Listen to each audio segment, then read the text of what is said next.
try to help him. You're the only person who knows he's still alive. Again, I agree. Kim, come on. Yeah. If you really love him. Right. He Right. wasn't 17 forever. Right.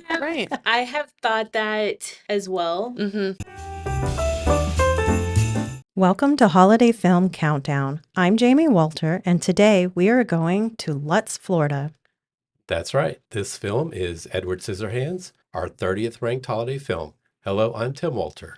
His story will touch you, even if he can't. But he can make it snow in Florida. Our first guest is Erin Waelder. Hello, Erin. Please let us know what you're drinking and give us a quick thought on Edward Scissorhands. Hello, I'm drinking a Dr. Pepper. Edward Scissorhands is one of my favorite movies. It's romantic, whimsical. Yep. Got a lot of drama, comedy. It's got it all, huh? Got it all. All right. And our other guest is Katy McCain. Hey, Katy, what are you drinking? And what's your initial thought on this film? Hi, y'all. I'm also drinking a Dr. Pepper. And I also love this movie. It kind of made me fall in love with the whole, goth thing.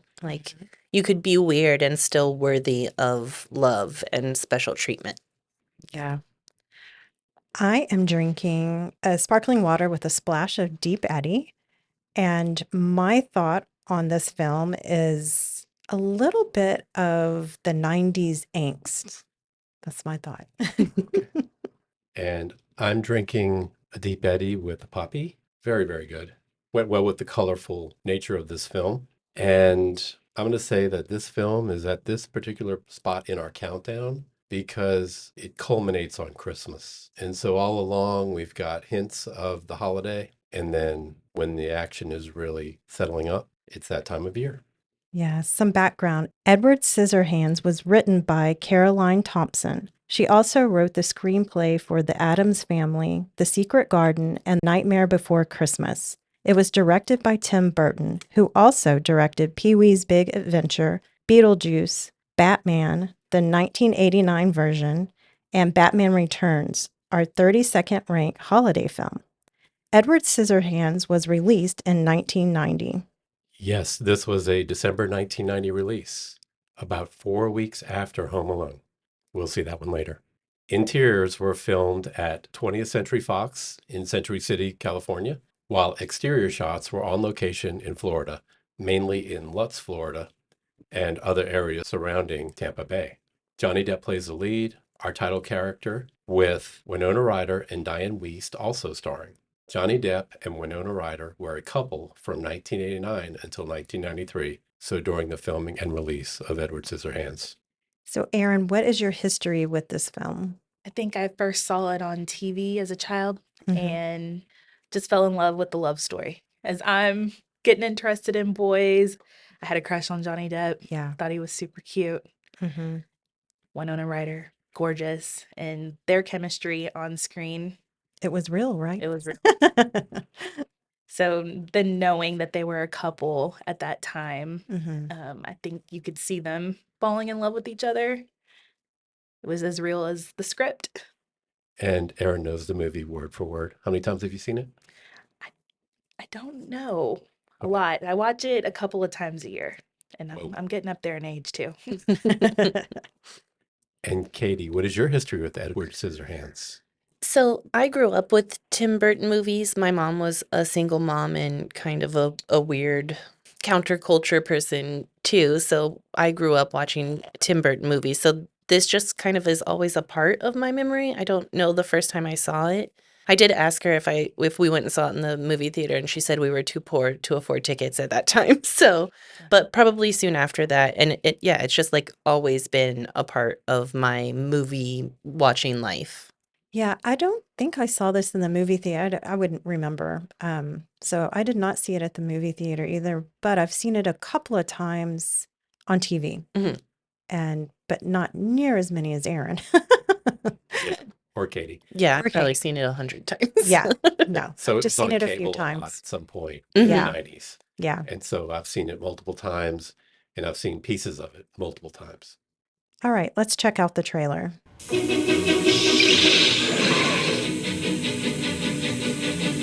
He'll make you laugh.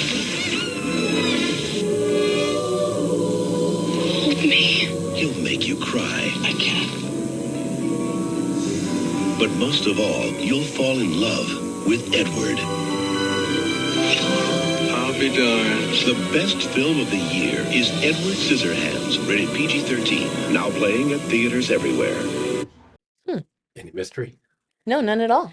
I think it's like, I think if I had seen the trailer before seeing the film, I don't think I would have thought it was a Christmas movie. yeah, it gives more of like a fairy tale kind of whimsical almost, especially with the music in the trailer being more of that like upbeat kind of score. Mhm. Yeah. Mhm. I agree. I felt like if I hadn't seen the movie and I was just watching the trailer for the first time, it definitely gets my curiosity going. Like, what? A man with scissors? Like, Yeah. I want to know more about this. To me, I feel like not just because of the way the trailer was, but just because of the storyline, I'm curious. Mhm. I want to see it. That's how I felt.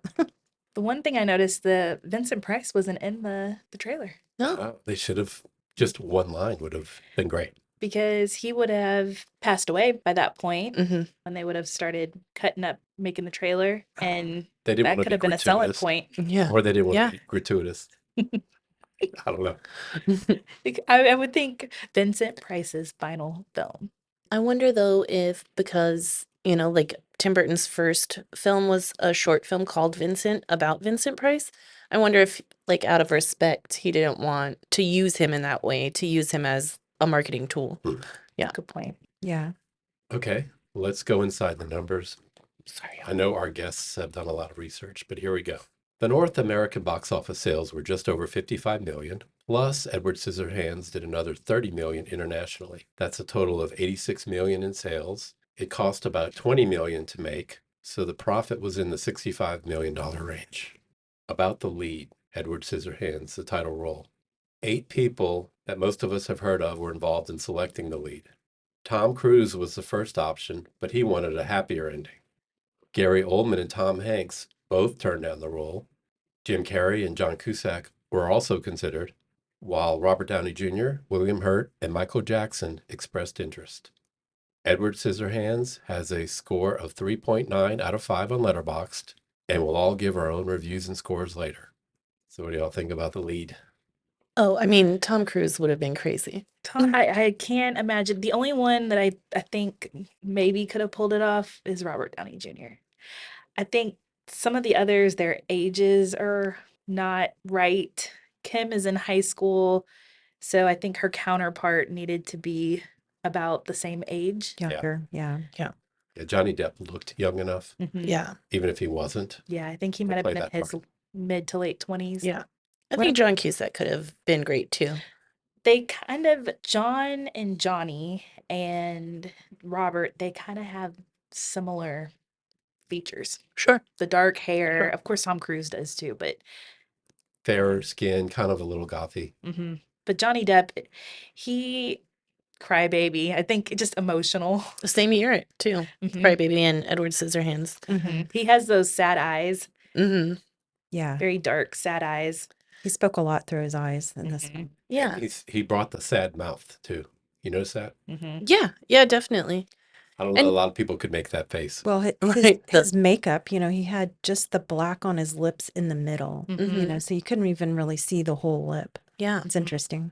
And he had already kind of like established himself as a heartthrob. So like Yeah. making him a weird heartthrob is like it still pulls you in if you're into Johnny Depp. You're still interested in seeing this movie without realizing that it's, As opposed to this being his first role, right. where you don't know him the other way. Right. Mhm. Right. Right. I knew him from 21 Jump Street, and this is a very different role than he was playing there. And he was a bit of a heartthrob Right. at the time. So, yeah. And then it seems like he kind of went that direction with his career. He Yeah. kind of chose more You're right. unusual, off the beaten path roles for himself. Dark, heavy makeup. Mm-hmm. Right.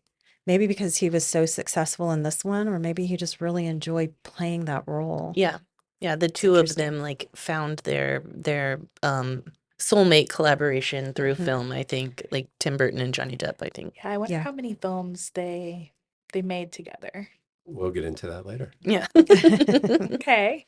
All right, well, let's get into the spirit of the season. As we were saying earlier, we didn't see that it was really much of a Christmas film with the trailer, but watching the film, we saw some Christmas in there. There were definitely lights. The start of the film, she's telling a story about why it snows. Yeah, It's cold outside. She's telling her granddaughter to snuggle up. There's a fire burning. yeah, And it's a story about why there is snow. And the fact that it was released in December of 1990, you said 4 weeks before Home Alone, After? 4 weeks after Home Alone, I feel like they felt it had a Christmas spirit. They Yeah. chose, why did they choose December to release the film? Oh, yeah. Feel like they had it. Yeah. The big climax too is they're at setting up for a Christmas party, waiting for people to come over at the climax of the film too. And his last memory with his father, his inventor, is at Christmas. He Right. gives him his hands for Christmas. Yep. What about the decorations? What did we see? We got some good shots of Alan Arkin up on the roof, like stapling the fake snow on the roof. He's very jolly. Yeah. He's Yeah. singing Christmas time in the morning. This is the only got a time I've one ever Christmas seen Carol. someone stapling snow to their roof. It says Happy Holidays on there. Yeah. A lot of red and green. Mm-hmm. We saw some Santas, some snowman. Yeah. And even the hairstyles adapted from it was just like a Kleenex box hairstyle at the beginning, and then she wraps a ribbon around it so it, like one of the mob's hair looks like a present. Yep. Their clothes. Yeah. Yeah. Most of the houses had Christmas lights on them after a certain point of the film. We did see that. Most of the houses, as throughout the whole movie, look the same. Yeah. They all have the same kind of decor, and then one, I think, piece that's a little different because they're unique. You're right. They have to have that one thing that sets them apart. So Mhm. you see maybe Mm. a glow mold of a snowman. Yeah. You see a Santa on the top of the house. Right.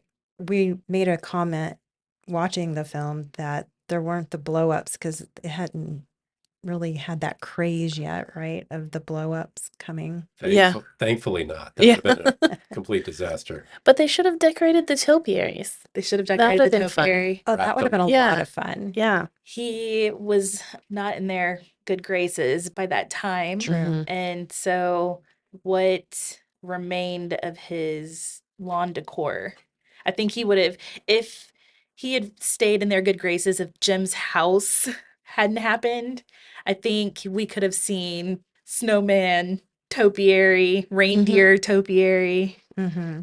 presents. They backed Yep. off a little. Mhm. Semi-canceled the guy. Yes. Yeah. I also kind of think maybe it's like a portrait of suburbia, right? Like that everybody's kind of just like going through the motions, and it doesn't really like mean anything to them. They go after him on Christmas, we assume maybe Christmas Eve night or, sometime in the Christmas season, and they completely forget that the spirit of the season is to take care of people and to show them kindness and joy, and they're ready to chase him down. So Yep. while there is Christmas, maybe it's just kind of this is what we do. Mm-hmm. Yeah, after he's no longer of use to them, they're ready to run him off. Right. And the one openly Christian character, she's the kind of the ringleader. Yeah. And she didn't decorate for Christmas She didn't decorate for and she wasn't wearing Christmas clothes She wasn't. at the end. Yep. And this is, the birth of Christ. Yeah. Okay, well, let's get into the characters and actors more in depth. Johnny Depp, that is his real name, by the way. He plays Edward Scissorhands. As Jamie mentioned, we know him from 21 Jump Street. That was his first starring role. And that's one of the TV series that helped make the new network Fox last, along with Married with Children and The Simpsons. He's been nominated for an Academy Award for Best Actor 3 times, but no wins yet. And Edward Scissorhands is the first of his 6 films with director Tim Burton. 6. So now we know. Mm-hmm. And some notable roles. Well, filmed in the Central Texas area, What's Eating Gilbert Grape. He was in all 5 of the Pirates of the Caribbean series. We used to say Caribbean, but not anymore after that movie. And all told, his movies have grossed over $8 billion worldwide. So he can work when he wants. I'd say he's set. Yeah. And he's also known for his bands that he plays in. He has his own band, and then he'll show up in other bands. Mhm. So he has a musical talent also. He showed up to the Paramount several years ago to Mhm. play with Adam Ant. It's awesome. That would have been so fun. Mhm. How do we miss that? I know. Dang it. So Next how do time we, Adam Ant plays, we gotta make sure we're around. Yeah. Mhm. so how do we feel he did in this role? I think he did fantastic. He's one of the characters that has the fewest lines. Yeah.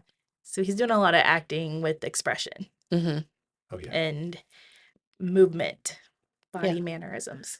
I think I read that him and Tim Burton watched a lot of Charlie Chaplin movies to like get into how to like make your character pop without speaking very much because I think he says like 150 words in the whole movie. And his character is kind and gentle, even though that outward appearance is cut up, scarred, dark, different. Yeah. Even when people are treating him badly, he's not treating them, he's not treating them the same way. No, he only goes after anyone when he's backed into a corner and he's pretty much just trying to get away. Mhm. Yeah, trying to do the right thing. It just doesn't always come across that way because he doesn't have total control with those scissors, Right. But he's trying to do the right thing. And I think coming down from his home, it's his first time experiencing many different emotions. I think with his father, he experienced love and friendship. He experienced grief, Mhm. definitely loneliness up there. Yeah. But coming down to the neighborhood, to suburbia, he's experiencing true love for the first time and jealousy, Yeah, anger, romantic love, right? Yeah. Yeah. mhm, Empathy. empathy, fear. I feel like when he's in the car riding down the street after Peg picked him up and they're in the car, his eyes just really lit up like he had never seen anything so wonderful before. So much wonder. Yes. Yeah. And he really showed that through his eyes. He wasn't speaking at all, but he just had like this little kid look like the first time he's seen a neighborhood or houses going Or through color. or color, Mhm. right? It's true I because thought he did an awesome job. just gray. Yeah. Yes. Yeah. And dark. Mhm. And the houses down on the street were all very pastel and pink and light green and, Yeah. very bright. Even the cars. All right. And then we have Winona Ryder. That is not her real name. Her real name is Winona Horowitz. She plays Kim Boggs. I knew her from Lucas and Heather's 80s films, the 1993 version of Little Women, a holiday film to come in the future in this countdown.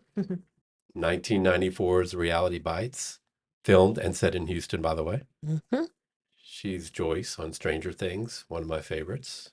Brought her back in the 2010s, late 2010s, early 2020s.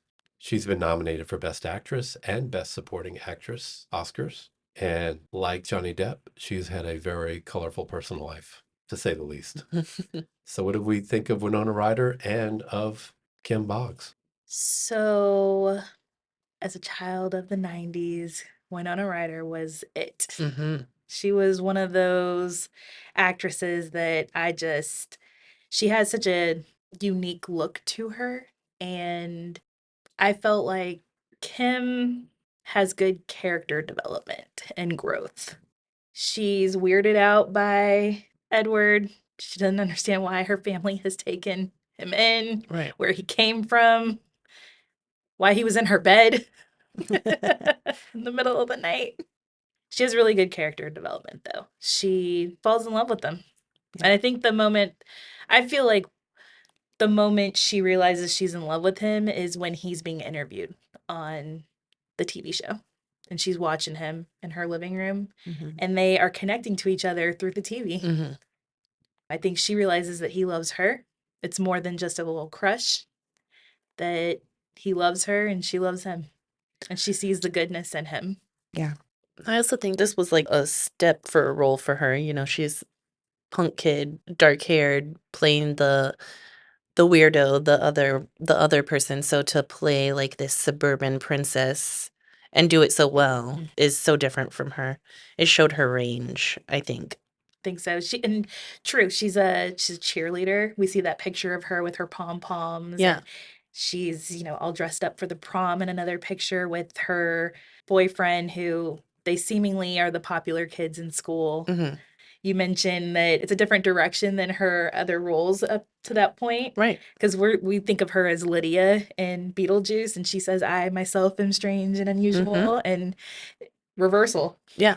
Edward's the strange and Yeah, unusual. I Yeah. don't remember her Yeah. name in Lucas, but she's the girl that Lucas ends up with at the end. Yeah.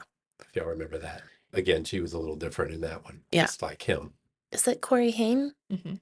Yes. The glasses? Mhm. Yeah. Yeah. It's been a long time since I've seen it, but Yeah, I thought she did an excellent job playing this role too, because it was kind of like she mimicked the housewives, but in her own teenage role. Like she was just going through the motions with this boyfriend who I guess was like the popular jock. But she didn't ever really seem that happy. Mhm. It's like maybe that's just what is expected of her. And you could kind of see some disappointment in her eyes and her face being with him sometimes, especially when they're at the shopping center and Edward is like looking at them and he's watching them play around, mess around with at the van. And she's like, stop, stop. And I don't know, you just kind of got the feeling of, is she truly happy? Kind of like how the housewives, like they're just going through the motions of living this life. And I thought she did a good job portraying that when really she was a much deeper person Mhm. inside. And that comes through at the end. I agree. She definitely has moments where she shows a little irritation with Jim. Yeah. The first scene we see of her, when we're introduced to her and Jim, they're coming home in the middle of the night because their camping trip was rained out. Yep. She told Jim to call his parents. He doesn't listen to her. So there's this dynamic. Jim's controlling. Yep. He doesn't value her. She gets something different with Edward. He sees her in the pictures and falls in love with her immediately. It's love at first sight. And he just always approaches her with kindness and respect. And that's not something she receives from Jim. Jim is very forceful with her, dismissive of her, Mm-hmm. almost tells her how to feel. Yeah. Mhm. When her hand's cut, Yeah. he's telling her how it's cut and over exaggerating. He's a total 80s boyfriend, Mhm. Yeah. like Johnny in Karate Kid. Mhm. Well, you mentioned that, she usually plays the opposite role of kind of the goth or the character that is kind of the misfit, Mhm. whatever, so to say. But she looked like an angel when he was doing that ice sculpture. And she comes out and she's like twirling. She's in the white dress. Mhm. And I'm like, wow, she looks simply gorgeous. And I really thought that she was the right person for this part. Yeah. I think that's a cool scene too because I think the angels look like her and he's looking at the angel and she's like just dancing in the snow and they never are looking at each other. Right. But there's that connection between the two of them because he's sculpting her. He sees her as, Yeah. as the Yeah. angel. As the angel. Yeah. Yeah. Yeah. All right, well, let's get to her mom, Peg Boggs, played by Diane Wiest. Ooh. Now, she is a two-time winner of an Academy Award, one for Best Supporting Actress, 1986, Hannah and Her Sisters, and also Best Supporting Actress for 1994's Bullets Over Broadway. She was also in Footloose, Parenthood, where she was Oscar nominated, The Birdcage, Practical Magic, and also stage and TV. So, what did we think of Diane Wiest? Oh, we love Diane. She's perfect. She is perfect. Yes. She was the right person to find Edward. She has such a giving heart, accepting. The Boggs family did not fit in that neighborhood. Hmm. They just didn't. Yeah. They didn't belong. She was one of the first people to sign on to the role too. And so she kind of helped Tim Burton with that emotional storytelling because she got it from the beginning. And so he was able to kind of build this family around her because of how much she exuded this love and acceptance for them. That makes sense. You can see that. Mm-hmm. So while these 8 different people, 9 different people were trying to decide who was going to be Edward. She was building her family, the Yeah. Boggs family, Yeah. with him, with Tim Mhm. Burton. And she's curious. She's driving up Yeah. to that house, which is interesting that nobody had really gone up there before. It's just sitting up there. But she goes up there and she is a little fearful when she first sees his hands. But then she immediately goes into a nurturing and caring mode. Mhm. I think interesting too that, when she's saying Avon calling to all the houses, she gets rejected at all of her friends' houses until she gets to him and she says, she's like, okay, you're coming home with me. So it's like acceptance in two different ways there. Mm-hmm. That he's accepting her help and Both ways, she's yes. also, yeah. I thought it was brave of her character to go to the house and go in it. She's like yelling, anyone home? And of course, he's not saying anything. And she just keeps going right on Mhm. in. And it doesn't look like the most pleasant place. Now, the garden walking in is beautiful. But once you get inside, you can tell there's dark. cobwebs everywhere. It's dark. Looks pretty scary to me. Dusty. I was Yeah. like, okay, she's brave. She goes all the way up those stairs and finds him. Yeah, all the weird robots and creatures that Yeah. are down there. Yeah. The clippings. Before she sees him, she sees the clippings, Mhm. Yeah. and he's clipped people who are outcasts, who have different abilities, much like him. He's seeing himself in those clippings, but she doesn't run away screaming. Nope. It's a quick bounce back from, she's like, oh, I'm so sorry I disturbed you, and she's gonna leave, but then he tells her don't go. He wants her to stay, and that was enough for her. Her Yeah. empath Yeah. comes right through. Yep. All right, let's move on to a few other characters. We have Jim, who is Kim's boyfriend, played by Anthony Michael Hall. And I just have 8 words to describe him: Original Vacation, 16 Candles, Breakfast Club, Weird Science. Sums it up for me. I'm sold. He was a jerk here, but I love the guy. I love him We love too. Anthony. I love Oh, him yeah. We too. love him. I think that this role gave him such an opportunity to show his acting range, because we are used to seeing him as a lovable character, as a nerd, The nerd. Yeah. Yeah. the brain in the Mhm. Breakfast Club. Yep. But to see him as such an unlikable character from the very moment he hits our screen, Mhm. Yeah. you don't like him. Nope. Mhm. And he just gets worse and worse. Yeah. There's no redemption for him. Even when we talked about this when we were watching the movie, even when he died, nobody cared. Nobody I cared. know. Yeah. Yeah. And, he convinces Edward to rob his own parents' house. Yeah. He lies. Yeah. He's abusive, Mhm. and He's not even good to his friend. he's not good to his No, no. friend. He just was not a good person. But No. Anthony Michael Hall played that character really well, and I think it showed his range and his growth as an actor, because he had been typecast in these John Hughes movies. He, in each film, he's a beloved character, but he has strayed from the nerd in this movie. He's the one that's bullying. Yeah. He's Yeah. doing a lot of the bullying. Yeah. And the antithesis of Edward, the big, bulky, blonde jock to Edward's, small, meek, dark-haired Right. misanthrope kind of. Mhm. Yeah. Mhm. Yeah, he did a great job playing this part. He definitely fit the role just looking at him, and his acting came through as the total jerk Yeah. in this.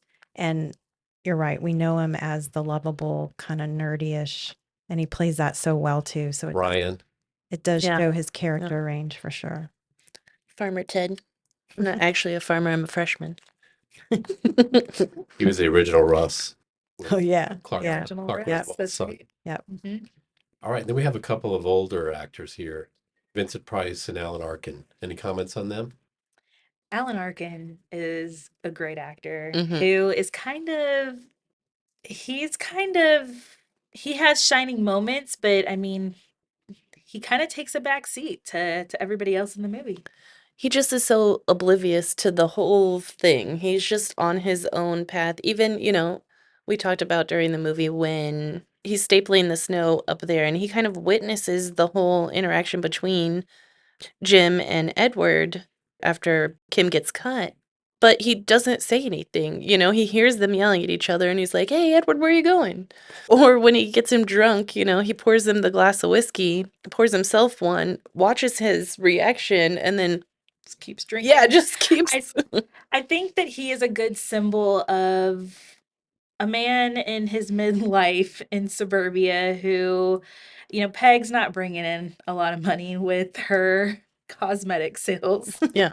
I think he probably is a little checked out in his life. Yeah. I would think it's safe to say that Peg was costing money with her Avon. Sure. Possibly. Sure. I feel like Bill, he loves his family, but I think the motions, everybody's going through these motions. We see the whole neighborhood leave to go to work at the same time and return home at the same time. We see them all follow the same routine, and I think he definitely has his escape, his little bar in the basement, his bowling. His But his baseball games, TV in the middle of the yard. Yeah. But I think that he's just to himself, a little checked out. But also very accepting. I think all He the also adults is. in the movie are very accepting. Like she brings this stray kid home and he's like, okay. I think Just very charmed kind of almost by him. I agree. I think he loves Peg. I think they have a good relationship. I think he's checked out from the routine, but not necessarily he's happy with his family, happy with his he's life, content. but he's Yeah. content. But I think they just don't belong in that neighborhood. Yeah. Right. Yeah. That's what I think it is. What neighborhood would you put them in? Would you put them in a high-rise downtown? Or No, would you put them out in the country? I would put them in a neighborhood that doesn't have an HOA. Okay. They're even, the holiday decorations, even though the houses are painted these pastel colors, it looks like Easter Mhm. year round in their neighborhood. It still feels very HOA. I know an HOA would not go for a pale pink or turquoise Yeah. house, but it does feel very HOA. Like your Christmas lights have to be red, green, red, green. Mm-hmm. The yards were all pretty perfect. Exactly. Mhm. Uniform. Yeah. And then Vincent Price, of course, his last performance or last film performance, and the last time we ever see him on screen, he's dead. Yeah. I think, yeah, kind of a powerful moment. Mm-hmm. Yep. And Erin and Katy are huge Vincent Price fans. Yes. Mhm. He's the king, the original king of horror. Right. Yeah. Jamie probably knows him as the voice in Thriller. Right? Mm-hmm. Yeah, he had an iconic voice. A voice that, he was in a lot of kind of B-movie horror films. A voice that Tim Burton probably listened to more than anybody else's. That's why, he created this inventor, this like father figure is probably something that he would have wanted, his spiritual father. Mm-hmm. Yeah, I think we mentioned that his first short film was about Vincent Price. So, Wow. He loved him. Yeah, he loved him. And this role kind of is true to Vincent Price. It's that gothic fantasy horror. I grew Puppet up. master almost kind of. Yes. Yeah, like behind the scenes making it happen. Yeah. Mhm. I probably would have seen Vincent Price on screen or as a voice on Scooby-Doo, Mm-hmm. Yeah. Mm-hmm. 13 Ghosts of Scooby-Doo. I probably would have known Vincent Price before seeing Edward Scissorhands. He was in a lot of the Edgar Allan Poe adaptations, so I think I knew him from those kind of films. Right. My mom watched a lot of those classic horror movies. His voice was so amazing. I think these days he'd be a podcast host. Oh, his voice. For sure. Because he's acting. Horror films. Like a narrative Mhm. podcast. Yeah. He's performing in these Edgar Allan Poe stories.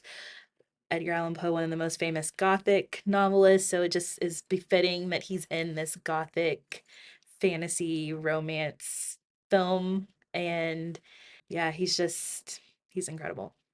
I read that Tim Burton also considered Leonard Nimoy for that part if Vincent Price wasn't available. So Ah, that could have been an interesting. I don't know. It was meant to be to have Vincent Price, but it could have been interesting to see Spock in a different way. he's got a long face Mhm. and a unique voice. Mm-hmm. So he could have pulled it off too. Yeah. There's a certain elegance to Vincent Price Mm-hmm. and to the inventor. He has Edward learning etiquette. Yeah. Mm-hmm. He's reciting poetry to Edward. Oh, I he's love trying that he's trying to culture him. Culture him, yeah. True. He walks around with an ascot Mm-hmm. and a robe. Yeah. He's very dapper. Any other characters stand out? Minor? Anyone come out of nowhere to shine? Joyce. That's the redhead? Mhm. Yeah. Yeah. Yeah, we love Joyce. She's the ringleader. She's the queen bee of the neighborhood. She She's slams that door in the horny Peg's face. housewife. Yes, she tells the plumber that housewives are lonely too. Yeah, yeah. But we meet her husband later on. So, yeah. And she tries to seduce Edward in the salon, which scares him. She is a big fan of Tom Jones, which Tom Jones is, I think about how he is a sex symbol, Mm-hmm. especially to, I would assume, those kind of housewives. Mm-hmm. Mm-hmm. They grew up with Tom Jones probably in the Yeah. 60s. Yeah. And so she's always got him playing in the background when she tries to seduce Edward in the salon. She even brought her portable tape deck Yeah, and yeah, puts Tom Jones yeah. on. Or when she gets her hair cut, it's almost like orgasmic for her that he's cutting her hair. Her toes It's pretty, pretty mundane haircut. She says Yeah. it's the second most exhilarating experience of her life. Yeah. But the other women have that same experience Mhm, too. They're mhm. they're exhaling. Right, right, right. It shows that there's something missing in their lives. Right. Oh, for sure. There's something, the gossip too, the incessant gossip. I mean, she's the one neighbor's on the phone saying that she just saw Peg with some strange man in the car. He looks kind of pale. Yeah. They hang up. She immediately picks up the phone to call somebody else, and the phone's busy, and it's irritating to her because she just wants to gossip. And Joyce can't wait to get to the corner and doesn't want to miss a thing, so she tells him don't start without her. Yeah. And they're And all standing in the street. All in the middle of the street, Yeah. and it's like it's like their one social event of the day. Yeah. Something new is happening. Exactly. And Joyce is throwing her clothes around. It's like she's about to change her into a new outfit to go Yeah. gossip on the corner. And they fill up Peg's answering machine, Yep. wanting to know all the deets. Well, do you have a favorite scene or most memorable scene from the movie? I keep saying that this film is a romance, and it is. I think the scenes when Edward and Kim finally get to connect, when she asks him to hold her, and he so badly wants to, and he doesn't want to hurt her. Yeah. He hurt Kevin, and he wasn't trying to hurt him, Right. and he didn't want to hurt her. Jim had made a whole hoopla of him hurting her, and she shows him that he can. Mm-hmm. And they have that tender moment, and that's when he has his last memory of his father, the inventor. And then, of course, the very end, when she tells him that she loves him, and they get to have that one kiss. Yeah. It's so sweet. Sweet. I love the talk show scene because I feel like you really get a sense of like he's kind of understanding like I can be this different person. There are people beyond the little neighborhood friends that he's created. There's these people who are willing to help me, who are encouraging me to start my salon or yeah, I just love that. And the talk show host like teasing with the audience. Do you have a girlfriend? I love that. He's a superstar at that point, and I wonder, so if he's on TV, he's gone beyond the neighborhood, and if the film was a little bit longer, could we have explored Edward outside of that neighborhood, outside of those meddling people? Right.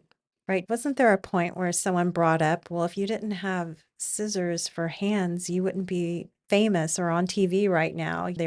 One lady said, I know a doctor that can probably help you with that. Was that brought up then on the talk show? Mhm. It was. Mhm. Mhm. But there was no And he's real like, follow through on there. well, he's Right. like, I want to be normal. I don't want Right. to be special. I just want to be like the rest of you, where we all see him as his special thing is his Right. scissors for hands. He just wants to be like us. Right. What's been the best part of your new life here in town? The friends I've made. Any other questions? Have you ever thought of having corrective surgery or prosthetics? I know a doctor that might be able to help you. I'd like to meet him. We'll get that name after the show. Thank you very much. That's very nice. Anyone else? Yes, stand right up. But if you had regular hands, you'd be like everyone else. Yes, I know. I think he'd like that. But then no one would think you were special. You wouldn't be on TV or anything. No matter what, Edward will always be special. More questions? Yes. Stand right up. Your work is so interesting, distinctive, and unique. I wondered, do you have any plans to open your own beauty salon? Oh, there. Anyone else? Yeah. Stand right up. Do you have a girlfriend?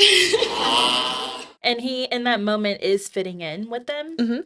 because he is new and unusual, and he's given them interesting haircuts and these beautiful topiary Yes. fawn displays.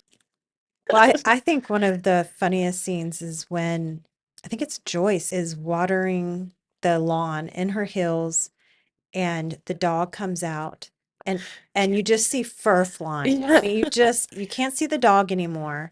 And there's Edward there. You see him and fur's just flying up in his face, and then the poodle comes and it's like all styled. The most I mean- extreme poodle cut. you Yeah. Oh, yeah. And it just kind of starts it all because Mhm. then they're like, oh, do my hair, and then he Mhm. does all the women's hair. So that was hilarious. Yeah, Yeah. it leads to the dogs. And then that's when I believe Joyce says, do my hair. Yeah. Yeah. Mhm. And I'm pretty sure that V. Neal is the hair and makeup artist on this one. I could be wrong, but she's incredible and does a lot of Tim Burton's work. And you can see it. Yeah. The weird haircuts that they just love, the flock of seagulls and the Right. I think of Beetlejuice Mhm. with Delia and Lydia. Right. hmm Well, and watching the film, we made a comment about the haircuts that he gave them kind of look like the characters from Whoville, Mhm. right? hmm Mhm. The way that he shaped their hair And even the colors. I do wonder if, when making the Jim Carrey Grinch, if they looked to Edward Scissorhands for some inspiration because mm-hmm. the color, the use of color, Yes. They Yeah. had to have. Yeah. it's very similar. We can IMDb that. Mhm. I think one of to me, the saddest moment is when, well, let me put it in perspective. When he first is meeting the people from the neighborhood at the barbecue, and the older man, I don't know what his name is, he's got gray hair, and he says, don't ever let them tell you you're handicapped. He's like, and he starts talking about when he was at war, or whatever, he has metal in him. And then later you see at the end, he's yelling at Kevin, have you found the handicap? He actually calls him, he's the He calls one, him a Yeah. a cripple. Is it crippled? Mhm. Okay. A crippled. And I was like, wow, that shows true character right there. Right. Right. One minute he's like, no, that's your strength. Stay true to who you are. Don't let anyone basically put you down or say that, I don't know, you're different, or I mean, not that you're not different because he is, but maybe Joyce meaning calls it in a him negative way. exceptional. Right. Yeah. But then Mhm. he was the only one who ended up calling him that. Right. And I was like, okay, character moment there. He's a spectator, and kind of it shows you the lack of kindness. Yes. He's kind of enjoying the drama, and they're really it's a very follower mentality in that Definitely. neighborhood. Definitely. Another reason why the Bogs don't fit in. Mhm. Yeah. And I did just look it up. V. Neal is the makeup artist for most Tim Burton movies and How the Grinch Stole Christmas. So Okay, there you go. definitely, Yeah. there is Makes definitely a sense. connection there. Thank you for the research. Mhm. Yeah.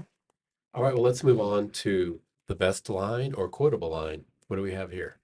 You knew before the film started what this would be. So Yes, I think, there's some funny lines in the film. Of course, when you watch this on DVD, the opening chapter is called Avon Calling. Mhm. I think one of the first chapters. So that one. Yeah. I love when she at the very beginning when she's like, "Why are you still here?" And he's like, "I'm not finished." It just like breaks my heart. Like he's just waiting to be complete, to be able to yeah, yeah. Of course, the end, which I cry when she tells her granddaughter, if he wasn't up there, I don't think it would be snowing. Yeah. Yeah. Sometimes you can still catch me dancing in it. Yeah. And you see the ice sculpture of her as he remembered her that last night he saw her dancing in the snow. And her granddaughter tells her that she could still go up there. She tells her, no, I don't, she doesn't want him to see her as an old woman. She wants him to remember her as she was. And he does. Yeah. And that ice sculpture is exactly how he remembered her and still thinks of her. Yeah, it's tricky because he wasn't aging because he was not human. Yeah. Yeah. I also love when he's like when he's got his hands with the kebabs on him and he's grilling. And then the dad's like, "Oh, soup's on." He's like, "Oh, I thought they were shish kebabs." He's so sheltered. Yeah, he and just doesn't get it. Yeah. He doesn't know the little nuances. All right, you took my quote was taken. Hello, Avon Calling. I mean, somebody has to bring up the ambrosia salad. Oh, yeah. Which we the had to talk ambrosia about. I had to salad, be yeah. told what ambrosia salad is. I've seen this movie so many times, and I've never thought, when I first saw it, I didn't have the internet to quickly go to, but all of these times that I've had access to my phone to look up what ambrosia salad is, I never did until y'all told me what it is today. I'm gonna make you some ambrosia salad just so you can try it. I don't know. It's not great. Y'all It's like lost me what at the grandma marshmallow. makes at yeah. Yeah. Or my grandmother used to make it when I was little, and to me it was my worst nightmare. Yeah. Can y'all share again what are the ingredients of So it's ambrosia like salad? it's Jello. We always did green, but in the movie it was pink. But so like lime Jello, whipped cream, and then like canned pineapple and mandarin oranges and walnuts and marshmallows, kind of like whipped together until it's like this congealed thing. You could do it in a mold, or you could just do it, like. But it's a side for like Thanksgiving or Christmas. Yes. Yeah, maybe Easter. it's Like a holiday. springtime. Yeah. It's A holiday colorful. side. It's Yeah. Yeah. It's not real food. It doesn't feel, none of it feels real. At least we always put canned fruit. So it was like so did very, we. yeah. Yeah. Which it could be delicious if you use like real stuff, maybe. Maybe. It has a texture. It has a texture that is unlike anything else. The food is interesting in the film. Yeah. She makes the deviled eggs. Peg makes the deviled eggs for the barbecue, and she says, you can't have a barbecue without deviled eggs. No, you can't. Yeah. It kind of keeps us in that like ambiguous time frame too. Like, is this the 50s? Is this the 80s? It's like kind of hard to tell still with those. Costumes, Right, right. The food, the home decor. Mhm. Yeah. The food feels very mid-century. Yeah. Yeah. Like this is what you do at a party. I think the one thing that didn't feel mid-century about the food was the bag of were they Cheetos? Mm-hmm. Mm-hmm. That felt 80s. Yeah.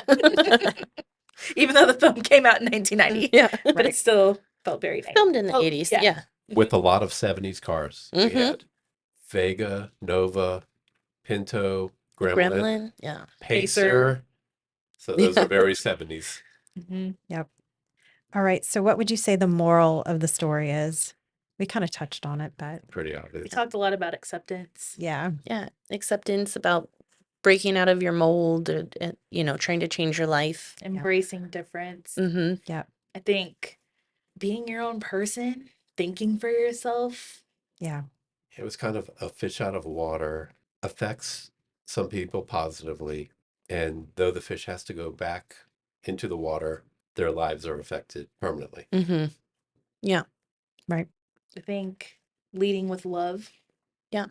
Yeah, it was a little ahead of its time. Definitely. Probably something that Tim Burton had experienced his whole life, being the other, the weird, the strange kid, and all he wanted to do was be loved by the hot blonde popular girl, And so, yeah, showing there is somebody out there for everybody. Right.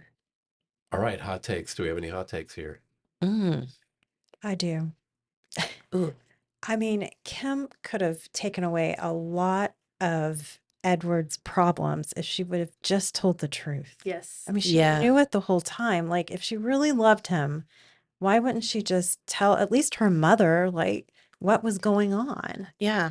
Especially because her mother was so empathetic and Right. understanding. Yeah. Yeah. There's something about being a 17-year-old idiot and just not knowing I know. the right I know. thing. And also trying to fit in herself. Sure. And a little, I think there's sometimes a little hesitation in breaking from the norm. Yes. We knew she was already starting to kind of part from Jim with the TV interview. He's making fun of Edward, and she's already showing a break from him. Yeah. Yeah, defending him a little bit. Defending Edward, correcting Jim, telling, kind of brushing him off as mean. I do have a hot take. All right. I don't need the old lady telling the story as part of it. I would rather it be left open, a little more ambiguous, that maybe she did go back and, because it seems kind of cruel to just leave him up there for 70 years with no hands. She knew how much he was hurting. Why wouldn't you try to help him? You're the only person who knows he's still alive. I agree. Kim, come on. Yeah. If you really love him. Right. He wasn't 17 forever. I Right. have thought that as well. Mm-hmm. I think each time I watch it, I have a different thought on why. Yeah. For her to not go back, I think she told everybody that he died. Right. She knew that if they thought he was still alive, if they knew he was still alive, they were an angry mob coming after him. And I think in her mind, she was protecting him. Yeah. Right. Just rationalizing. Right. Yeah, I get that. Yeah. You're right. If she had just told the truth and told her mom, hey, he didn't really die, he's still up there, they could have gone up and helped him. Even long before that, like when he got arrested, it wasn't his fault. Why didn't she just come clean that he didn't really break into the house? Right. And then maybe Jim wouldn't have died. He would have just gone to jail. Right. Right. Because he said his dad would have prosecuted him, especially his own son. Right. Is what he said. Well, wouldn't that be better than him being dead? Absolutely. At the hands of the man that you love? And Jim even questions Kim on that. Yeah. Well, that's a point that he makes to her. You could have told. Yeah. Yeah. And a hot take for me, I always try to rationalize things. Yeah. I'm like, how is he watering all of these beautiful flowers, and where do the clippings go? Does he have a broom? Why didn't he dust the house? I think about this. How did he get those ice sculptures? The How did he get the inventor. ice? I was thinking, how'd you get that big block of ice? Yeah. All those blocks of ice. In Florida. In Florida. Yeah. The inventor left robots for him. Well, I Must think be. it's part of to be. being a fairy tale. Yeah. Like you can't question Question it. Just go with it. It's with the bogs, but I'm like, What was he eating before? Yeah. How is that's he true. surviving at home? There you are some live with hunting scenes that were cut from the film. They're too gory. Yeah, that's what they need to do is release the IP so we can get like a horror version of Edward Scissorhands. I mean, I guess Freddy Krueger is that, right? Yeah. Yes. Yeah. Yeah. I think that, and Johnny Depp was a victim of Freddy Krueger. True. I also read that he called Robert Englund and was like, hey, I'm doing this movie where I have scissors for hands. Like, can you give me some pointers on how to act with them on my Good hands? fun there. Yeah. Not intended. But I guess Robert Englund told him, you're going to have to pee sitting down. That's like what he told him. Yeah. I have questions. I really That's do have great. questions. Yeah. And I think that the women, they're speculating about what he can do with those hands or undo with those hands. Yeah. I don't think we could leave without acknowledging a fun drinking game inspired by Edward Scissorhands. What is it? Tell me. Edward 40 Hands. Oh my gosh, yeah. I forgot I have played Edward 40 Hands. So you tape 240 ounce like malt liquor to your hands. Duct tape. And you can't take them off until you finish them. Oh, really? Mm-hmm. Okay. Yeah. Well, that makes this all worthwhile to learn a drinking game from Erin Waelder. Yeah. That's one of Have my I played it? No. Yeah. that's one of my life goals. I'm also drinking my sober. Dr. Pepper. Box checked. I'm drinking my Dr. Pepper, but I have played Edward 40 Hands before. I didn't even think about that. Well, the parent guide is PG-13, and I think that's pretty appropriate. What do you think? Yeah, I think it's pretty tame. I mean, other than the like scary factor of the scissors themselves, I think it seems pretty tame. Totally. and Joyce being so horny. Yeah. And she says to him, "Why, Eddie, you're trembling." Yeah, maybe little kids wouldn't realize though. They would just think it was Probably like go their over their head. creepy aunt. Yeah. Yeah. I think maybe because they do get cut a little, Mhm. like maybe There's some younger violence. kids, it could scare them. You have to know your child. I don't think it would bother every, Yeah. young kid, I'm but sure average 7 but or 8 I- would be bothered by it. yes, Yeah, yeah. I think it's probably appropriate to do that, and then parents can. Yeah, for sure. Especially because the other guy we know with those hands is the main character in a series of horror movies. So like just by association at Right. that time. Yeah. Right. All right, let's move on to the soundtrack. Danny Elfman is a composer. We discussed his bio at length episodes ago during Batman Returns. He was an Oingo Boingo, by the way. Mm-hmm. Very 80s. He and Tim Burton have worked on 16 films together, Wow. Yeah. and it's somewhat distinctive to me. Also did the song for Weird Science starring Anthony Michael Hall, Danny Elfman. Tim Burton wanted Robert Smith from The Cure to do the soundtrack, but he was recording Disintegration at that time, which is like one of the greatest albums of all time. So he couldn't do it, thank God. And we got Danny Elfman instead. But we got Robert Smith's haircut. We got Robert We Smith's did. haircut. He's there. And his complexion. Oh, there we go. Yeah. His powder. Yeah. And then we have some uncredited Christmas songs. I Saw Three Ships, O Little Town of Bethlehem, and We Three Kings. And then, as mentioned earlier, Tom Jones in the background whenever Joyce was around. Mm-hmm. Yep. I think there are 3 Tom Jones songs featured in the film. Do you know the names of them? Delilah, Help Yourself, and Not Not Unusual. Unusual. Mm-hmm. That's the one I know. Mm-hmm. All right. That's impressive. Incredible. That's You impressive. do. Yeah. If there was any doubt, your knowledge of Edward Yeah. Scissorhands is unsurpassed. And again, what year is this? 1990. And when did those songs come out? In the 60, 70s, early 70s? Some of probably 60s. late 60s? Yeah. He was a 60s idol. It is so interesting how there's representation of different decades Mhm. in this film that you're kind of left to wonder, wait, I know it came out in the 90s, but it's not really a 90s movie. Right. Yeah. I feel like that helps it reach new audiences. Yeah. Yeah. Even when Jim's at the table talking about all of the technology that his parents have, Mm-hmm. it's very advanced because he mentions a CD player, and this is 1990. And Yeah. I know CD players existed, but a lot of people were still using tapes. Right. Right. That was the whole point. It was luxurious. Yeah, a CD was twice the price of a tape. Right. Mm-hmm. They were out, but they were not cheap. Mm-hmm. Mm-hmm. Not And they were as just starting to roll accessible. into cars at that point. Exactly. So that even lets it extend to later in the decade of the 90s and into the early 2000s. Yeah. I would say. Yeah. All right. Well, Erin, I'm curious what you're going to say. We want you to rate this film. How would you rate it? And Letterboxd is 3.9. Letterboxd. So we can do decimals here. We don't have to go round. I would give it a 4.8. Okay. Kind of thought you would go there Mm-hmm. or around there. Nearly perfect.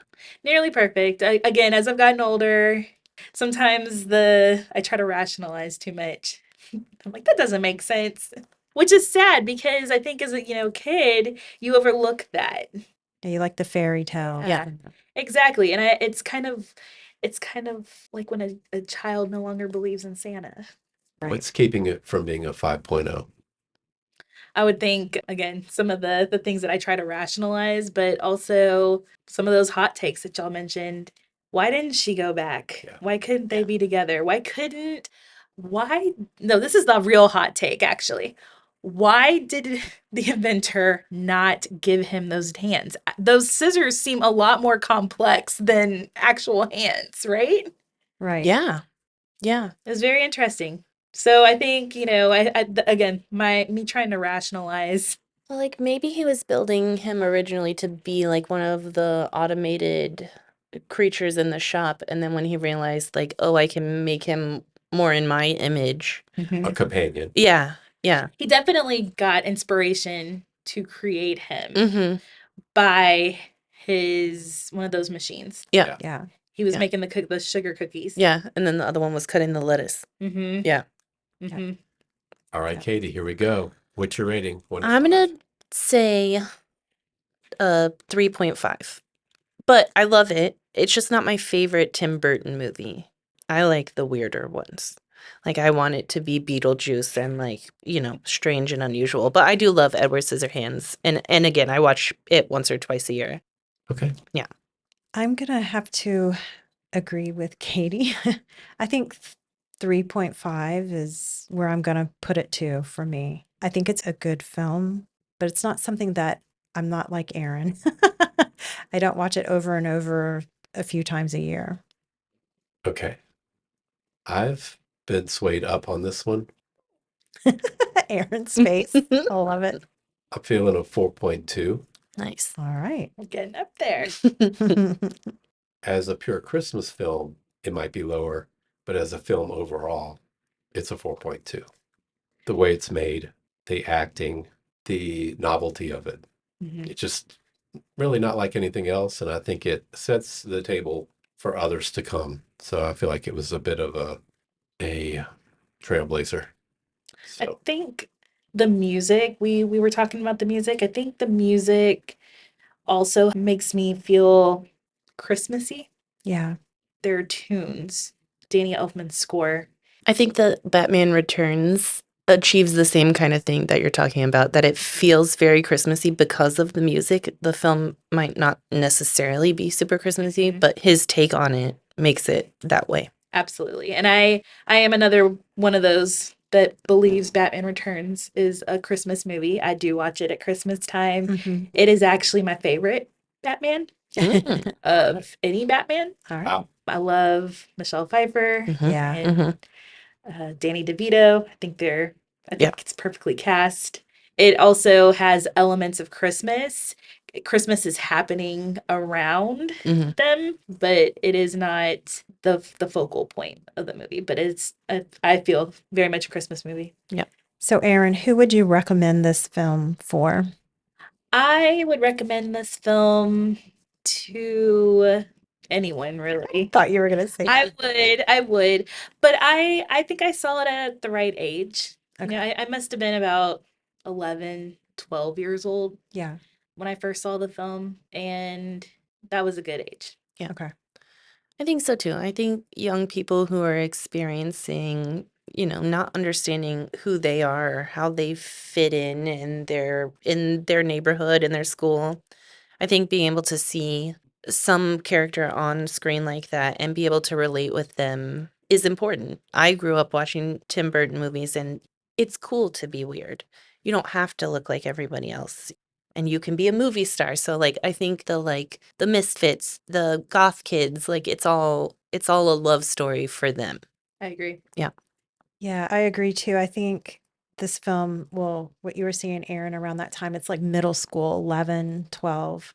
And that's such a hard time for kids. You're not the little kid anymore, but yet you're not really the teenager yet. And you're trying to figure out your way. And some of us are hitting puberty at that time. Others are a little later. I mean, it's just such an Yeah. awkward time, right? And so I think it is a good age. Maybe they might relate to. I mean, even if you are, I feel like sometimes the pretty one or, the typical stereotype popular kid, they still have their own demons You're right. inside them. And they might look like they have it all together and they fit in, but I'm willing to bet that that's not all going on in their head. There's some insecurity going on in their heads as well. I feel like you can't escape it at that time. So I agree. I feel like maybe around that age would be a good time to recommend this film. Of course, anyone who loves Tim Burton films, but I'm sure they've seen it Yeah. before would do it.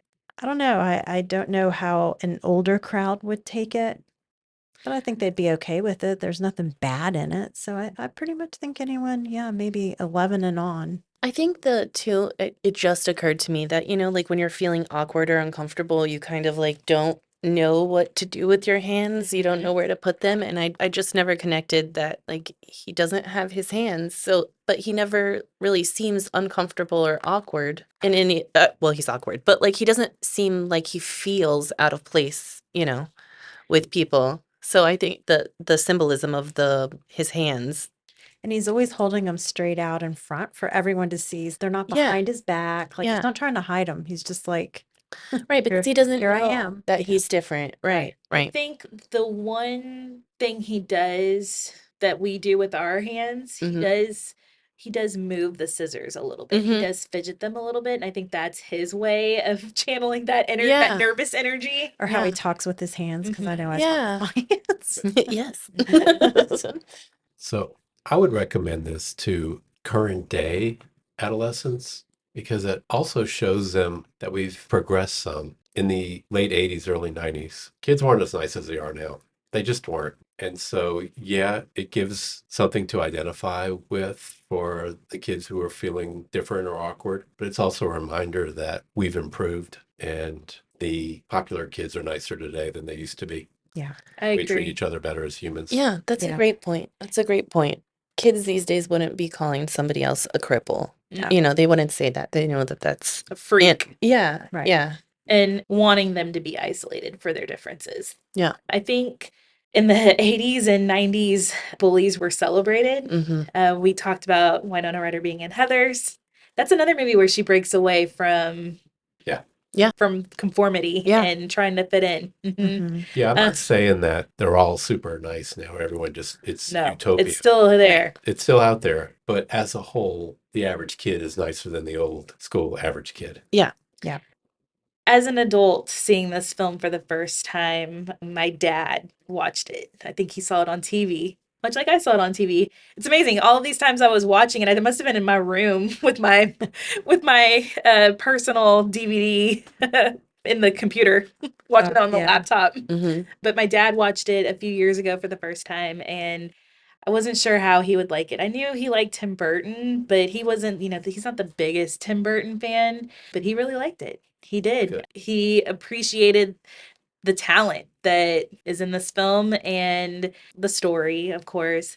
I am also a big Seinfeld fan, and there is an episode called The Barber, and Jerry Seinfeld is not so sure about this movie, Edward Scissorhands. By the time this episode aired, I'm sure it was just a few years after Edward Scissorhands had premiered.